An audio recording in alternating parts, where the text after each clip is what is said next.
How many people actually retire with $1 million? Not as many as you'd think. You might assume everyone is inching towards seven figures by the time they hit retirement, but the reality is very, very different.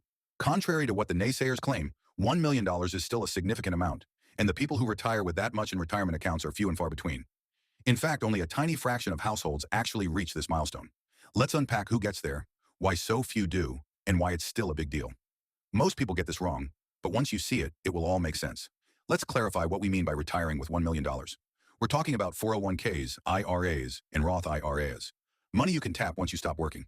It doesn't count your home, your car, or other non-liquid assets. Why? Because those things can't reliably fund your daily expenses in retirement. Retirement accounts are accessible, predictable, and meant specifically for your future spending. Of course, some people might have a business, rental properties, or other assets, but most do not. So we're talking strictly about savings and retirement accounts. Keeping the focus on these accounts makes the comparison straightforward and easy to follow. Only about 3.2% of retired households in the U.S. have $1 million or more in retirement accounts. That's about 3 out of every 100 households. And it's important to note that this is for households, not individuals. Married couples combine their accounts into one household total. This information comes from the Federal Reserve Survey of Consumer Finances, one of the most trusted sources on household wealth in the United States. As Luke 14:28 teaches, suppose one of you wants to build a tower.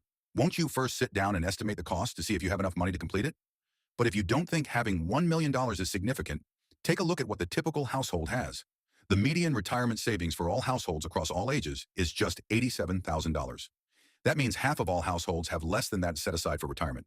While $87,000 might sound like a reasonable starting point early in a career, it falls well short of what's needed to support decades without a paycheck. At best, it represents a foundation, not a finish line. What's even more concerning is that the numbers don't improve much as people age. Even households nearing retirement in their late 50s and early 60s only reach a median retirement balance of around $185,000. That means only about $8,000 in annual retirement income if we're using the 4% guideline. By that stage, there's very little runway left for compounding to make a meaningful difference. Many people end up working longer than planned, leaning heavily on Social Security, or cutting expenses just to make the numbers work. It might seem like becoming a millionaire is easier than ever. Asset prices are rising, stocks keep climbing, home prices keep going up. Shouldn't seven figures be commonplace by now? It's a logical assumption, but it only tells half the story. Inflation actually makes it tougher to build wealth. As rent, housing, food, gas, and healthcare costs keep climbing, it's also harder to save and invest. How many times do you hear people say they just can't put money aside because life keeps getting more expensive? Even if you're disciplined, it's still not easy to hit that $1 million mark in retirement accounts. While it might feel like $1 million should be more common because it doesn't buy what it used to, the truth is very different. It may be getting easier to reach $1 million invested, but it's getting harder at the same time. So what kind of income does $1 million actually provide in retirement? Using the 4% withdrawal guideline, a $1 million portfolio can generate about $40,000 per year before taxes, with annual adjustments for inflation. On its own, that might not seem like much, but here's where things get interesting in a good way. Add Social Security, averaging around $24,000 per person annually, and a retired single person could have an income of $64,000 per year, with a couple easily reaching $88,000 per year. That quickly turns their retirement income into something substantial. That income is enough to cover the basics and gives you a nice foundation. But how comfortable that lifestyle actually feels depends a lot on one big factor: housing costs.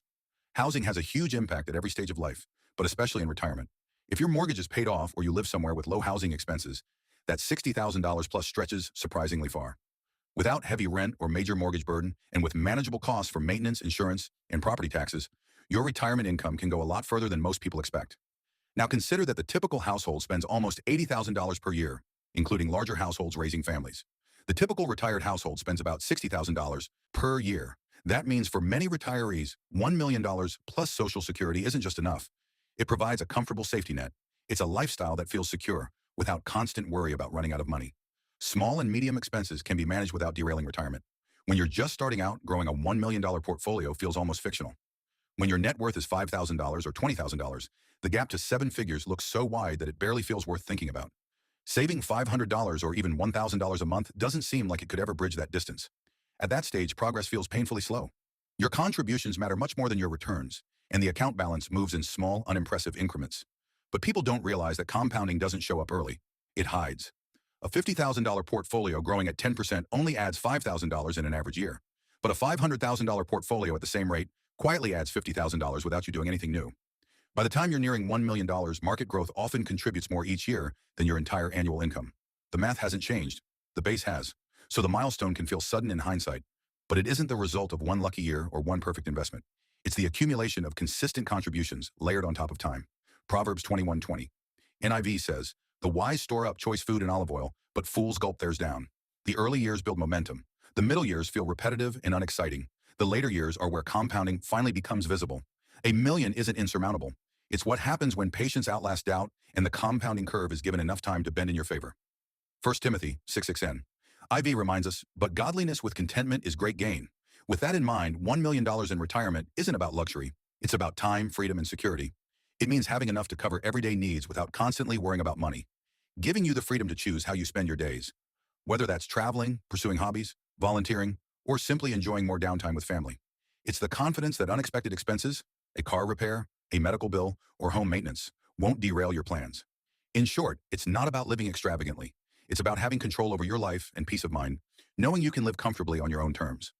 Reaching seven figures usually means you consistently save $500 or $1,500 a month for years, resisted the temptation to buy expensive cars or designer clothes, and continued investing even when the markets were crashing.